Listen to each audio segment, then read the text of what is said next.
To jest ten przełom, który każdy już chyba się zorientował, że to jest to, ale to będzie rozłożone w czasie, co nie jest takie od teraz się stało i wszyscy dnia następnego już mają lepszy świat. Tym tyle lat, bo automatyzacja też była tak reklamowana, tak, że automatyzacja ciebie zastąpi, nie będziesz nagle potrzebny. Przez całą moją kadencję chyba nigdy nikt nie odszedł, czy nie został zastąpiony w Carlsbergu przez to, że zbudowaliśmy jakąś automatyzację.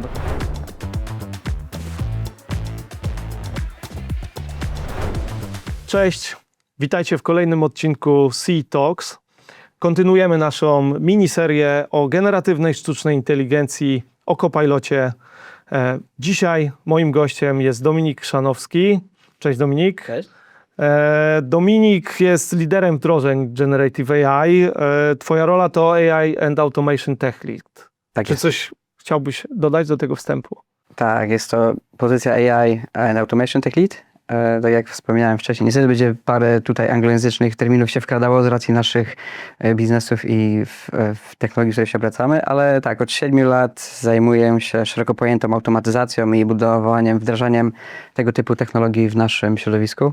Staramy się, że tak powiem, pomóc naszym kolegom, koleżankom z pracy, żeby ich życie było łatwiejsze, codzienna praca, żeby stawała się łatwiejsza. Pierwsze pytanie, zadałem to pytanie też Michałowi, chciałem je zadać też tobie.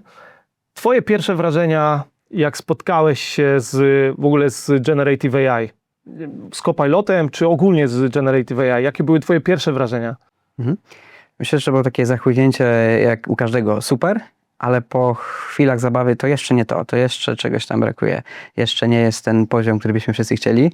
Chyba wszyscy nie obyło się bez całe wejście ChatGPT, chociażby w 2022-2023 w końcu. Więc to nie przeszło niezauważalnie przez świat enterprise też. Więc każdy musiał pobrudzić sobie trochę ręce, wyczuć co jest czym. I to była ta fascynacja, ale ona szybko przerodziła się, chciałbym więcej. Taki temat. To chyba był taki moment, nie wiem jak ty to widzisz, ale to chyba był taki moment czegoś, co ja lubię nazywać rewolucją AI. Nie? Pierwsze, właśnie jak OpenAI wypuściło ChatGPT, w moim odczuciu to rozpoczęło taką rewolucję na skalę globalną. No, oczywiście generatywna sztuczna inteligencja była z nami wcześniej, ale to chyba był taki moment, w którym duże i korporacje, i biznes jakby zachłysnął się tą technologią. Tak, zgodzę się i tylko, że stwierdzę, że to wszystko jest proces, to trwa, to będzie jeszcze trwało, to będą lata tej adopcji i to jest kolejna z tych dużych technologii, jak weszły smartfony, jak wszedł internet. To jest ten przełom, który każdy już chyba się zorientował, że to jest to, ale to będzie rozłożone w czasie, co nie jest takie od teraz się stało i wszyscy dnia następnego już mają lepszy świat. To będzie naprawdę ewoluowało i myślę, że tutaj powoli każdy będzie dochodził do tego pociągu. A myślisz, że to jest raczej ewolucja, czy to właśnie była rewolucja? Jakbyś to opisał? Ja to widzę już jako rewolucję. Akurat jeżeli chodzi o, to jest kolejny przełom technologiczny na pewno. To już będzie zmiana całego paradygmatu, jak pracujemy, zmiana wszystkiego wokół nas tak naprawdę. No i wy jako duża korporacja w Carlsbergu chcieliście oczywiście włączyć się do tego, bo samym AI pracujesz na pewno od właśnie początków tego ChatGPT, ale wcześniej też wspomagałeś biznes, wspomagałeś w automatyzacji, tak? Tak jest. Od 2017-2018 roku, kiedy nasz zespół powstał, nazywaliśmy się Intelligent Automation. To był zespół złożony z 4 osób, 2 deweloperów, 2 biznes analistów. Ja byłem z jednych deweloperów, który dołączył do zespołu z racji technicznej ścieżki edukacji i technicznego backgroundu. Więc pomagaliśmy na początku biznes szeroko pojętą automatyzacją. Po prostu staraliśmy się procesy takie powtarzalne, manualne, rule-based automatyzować, czy to na SAP-ie, czy na innych systemach, żeby ułatwić, przyspieszyć, żeby tym ludziom pomóc w dziennej pracy, żeby oni mogli skupić się na tych bardziej takich strategicznych rzeczach, na bardziej kreatywnych rzeczach, a odciążyć od takich tych mozolnych, manualnych, powtarzalnych tematów. Więc tutaj faktycznie AI przyszło nam teraz jako kolejny w tym momencie taki upgrade, tak? No bo też naturalnie się stało to, że nasz zespół dostał mandat od tego roku oficjalnie. Przemianowaliśmy się z Intelligent Automation na AI and Automation. Ta technologia została wchłonięta przez nas dosyć naturalnie z racji posiadanych też skillów w zespole i myślę, obszaru, którym się zajmujemy, bo to często idzie w parze ze sobą. Widzimy tą synergię tych dwóch technologii, ale też często jest tak, że ludzie przychodzą do nas z innych działów i proszą o zbudowanie czegoś z AI-em, po prostu dla samego takiego sake of AI. To jest coś, z czym też staramy się edukować ludzi, bo to nie jest zawsze przepis na sukces, to nie jest magiczna skrzynka, że wrzucisz tam wszystkie procesy po cały bałagan, dopniesz do tego AI i rozwiążesz ten problem. Tak staramy się rozwiązać problemy ludzi, więc my szukamy challenge'u we wszystkich procesach. Jeżeli ktoś do nas przyjdzie z prośbą o pomoc, to najpierw znajdźmy twój problem i moja rola właśnie też się tutaj sprowadza troszeczkę do doboru tej technologii, do stworzenia takiej architektury, zaproponowania takiego designu na początku, żebyśmy użyli dobrych technologii, bo zły proces, ale z fancy technologią dalej będzie złym procesem, tak? Będzie tylko może wykonany troszkę sprawniej, ale to też jest duży, że tak powiem, waste. I staramy się na początku też całe procesy zredefiniować na nowo, żeby to miało ręce i nogi tak naprawdę. No, super, że o tym mówisz, bo właśnie do tego chciałem nawiązać. Twoja rola była przed etapem właśnie takiej rozbudowanej generatywnej sztucznej inteligencji i już wtedy to, co wspominałeś, automatyzacja procesów, powtarzalne zadania, to bardzo często teraz słyszymy, hej, Copilot pomoże ci właśnie w tych powtarzalnych zadaniach. A mówi, że już wcześniej pomagałeś pracownikom, więc o to chciałem się dopytać. To znaczy, jaka jest tu faktycznie rola generatywnej sztucznej inteligencji w tej automatyzacji procesów i jakby w redukcji tej powtarzalnej pracy, nie? Co tu tak naprawdę się zmieniło? Gdzie jest ta duża zmiana? Że jeszcze raz zwróćmy do korzenia. AI jest bardzo szerokim terminem. Jak wiemy, to nie jest coś, co wymyślono 3 lata temu. To już jest lata jeszcze poprzedni wiek. Ale jeżeli mówimy o samym odłamie ten generatywnej sztucznej inteligencji, samym Gen AI, to jest faktycznie rzecz z tych nowszych odłamów tej technologii. I tutaj, jeżeli chodzi o wsparcie tego pracownika, to widzimy ten duży zastrzyk tej produktywności. Możemy nagle wspomóc każdego w trywialnych rzeczach, od odpowiadania na maile, sam pewnie wiesz, korzystasz z transkrypcji, tak? Już na spotkaniu nie musisz rozdzielać swojej jaźni pomiędzy robieniem notatek, a słuchaniu i jakimś efektywnym prowadzeniu tego spotkania. Możesz się typowo skupić na problemie, a notatki same się zrobią na końcu. Więc to są takie rzeczy, to jest taka podstawa, która już widzimy zmianę w systemie pracy każdego z nas. Pisanie maili, wyszukiwanie informacji. Ja sam często znajduję pliki na mailach, które gdzieś wiem, że ktoś mi wysłał rok czy 2 temu. Wiem, jaki był content, niekoniecznie pamiętam, kto mi to wysłał, bo jaki był tytuł pliku. Więc to jest też coś, co bardzo może błahe, ale pomaga. Już przyspiesza moją pracę, tak? Po tworzenie slajdów, przygotowanie contentu, po takich rzeczach, gdzie ja mówię teraz takiej personalnej produktywności, o takim booście każdego z nas. Nie mówię już takim zmianie procesu całego i teraz wsparciu całego departamentu albo wywrócenie do góry nogami całego procesu, tylko mówię takiej osobistej, tak?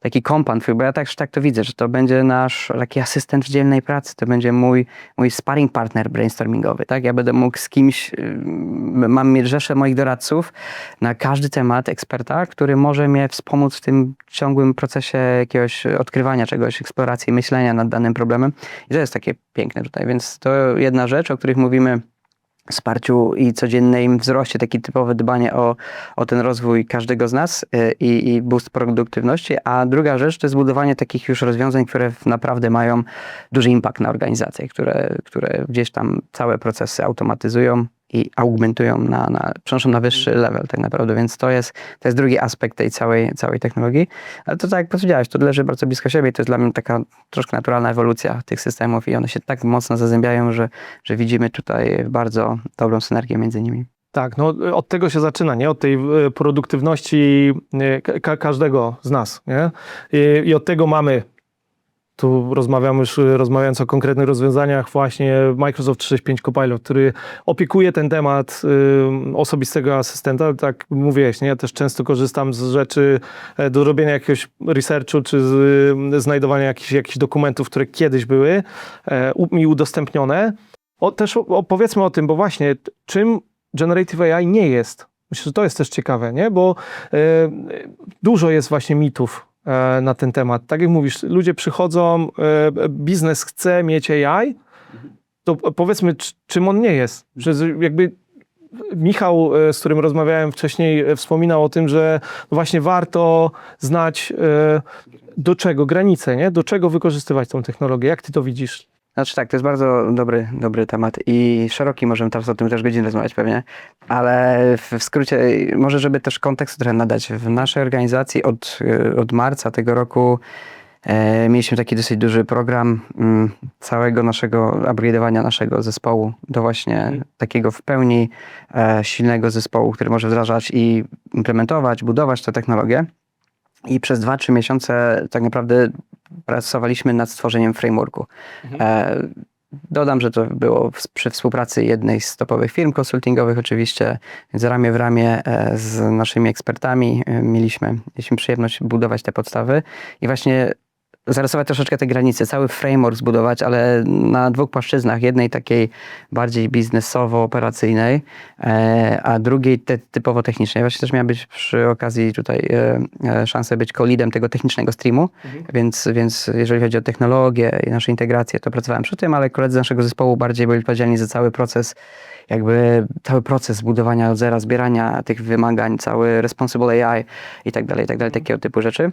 Więc jeżeli właśnie chodzi o nasze tutaj typowy stream techniczny, to zaczęliśmy od zdefiniowania wszystkich archetypów AI, Gen AI, których chcemy pokryć, tak? Właśnie tych wszystkich rodzajów generatywnej sztucznej inteligencji, od najbardziej tych wszystkich trywialnych tworzenia treści różnych, też multimodalnych, tak? Czy to tekstowych, czy to już właśnie jakieś wideo, czy to obrazy, po jakieś bardziej zaawansowane nawet integracje z ML-em, tylko że też tu musimy to właśnie rozgraniczyć, tak? ML, jako ten troszkę starszy uczenie maszynowe, odłam sztucznej inteligencji, a Gen AI, one mogą ze sobą mocno współpracować, ale to nie jest coś, co rozważałbym jakby w zakresie teraz tej modnej ostatnio Gen AI-owej technologii.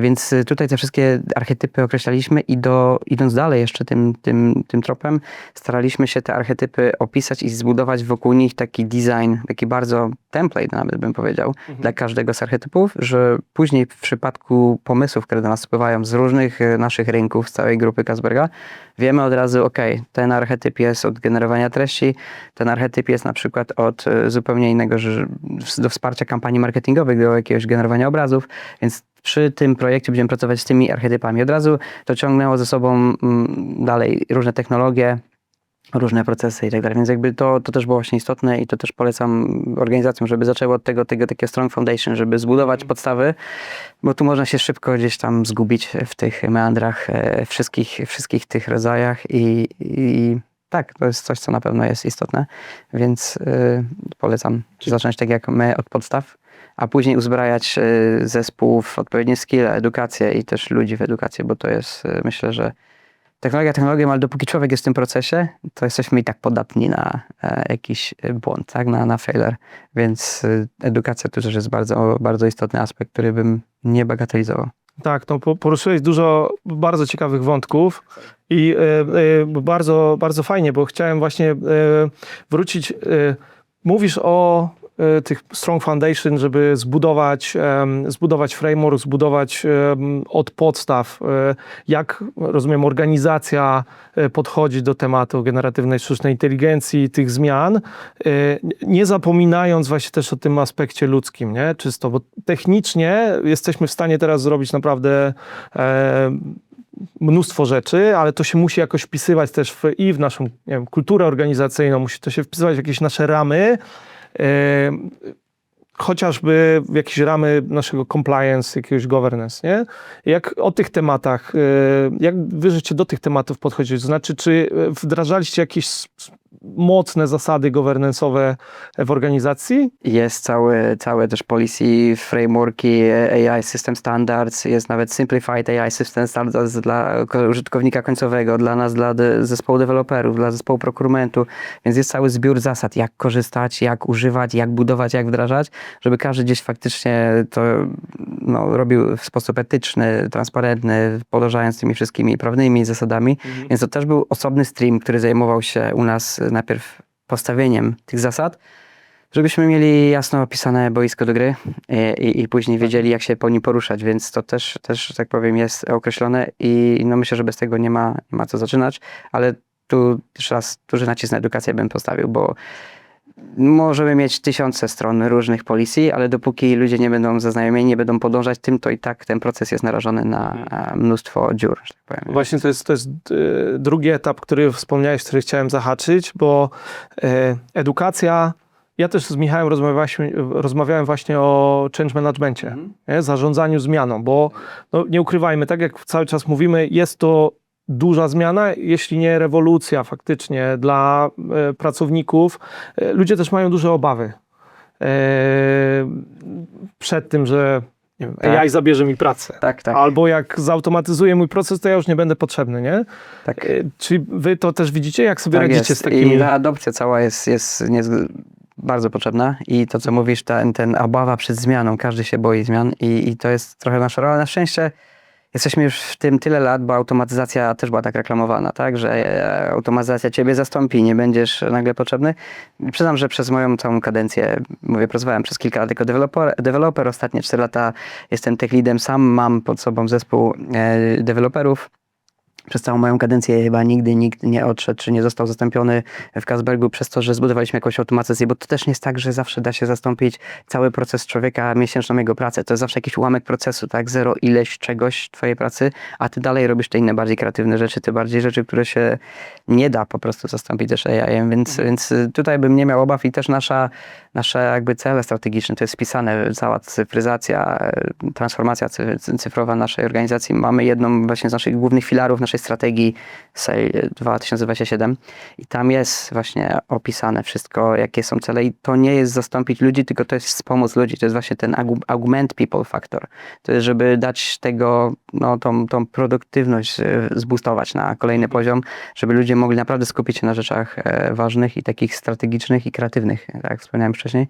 Więc to jest jakby transparentna narracja z naszej strony, którą prowadzimy od samego początku. Więc nie ma obaw, że te stanowiska będą zagrożone. Wiemy, co się dzieje, co różne duże organizacje, wiadomo, robią powoli, w którym kierunku to wszystko zmierza, ale to też jest tak, że to tworzy dużo nowych, innych szans, że tak powiem. Sama ta technologia w sobie tworzy nowe miejsca pracy i ewoluuje nasze skille, które musimy też w jakiś sposób troszkę dostosować. Ja widzę po naszym zespole, tak, Jesteśmy też tym wagonikiem, który musi cały czas być w ruchu, nie możemy się na chwilę zatrzymać, bo tak naprawdę się cofniemy. I moja też tutaj rola od wielu lat jest stać troszkę na straży tych trendów, technologii i widzieć, co się dzieje na świecie. I jeżeli widzę, że jest jakaś szansa, że dana technologia wprowadzi jakiś pozytywny impact do Kasberga, to też moją rolą jest wprowadzenie jej do nas, opisanie, zbudowanie frameworku, później upskilling ludzi i tak dalej w tą stronę, więc to jest też na pewno ta nieustanna nauka, też to jest bardzo istotny aspekt u nas, nie? Więc... Dominik, poruszyliśmy bardzo dużo wątków, wszystkie ogromnie ciekawe. Nie wszystkie zdążymy w tym odcinku dokończyć, dlatego już teraz zapraszam Was na drugi odcinek podcastu z Dominikiem.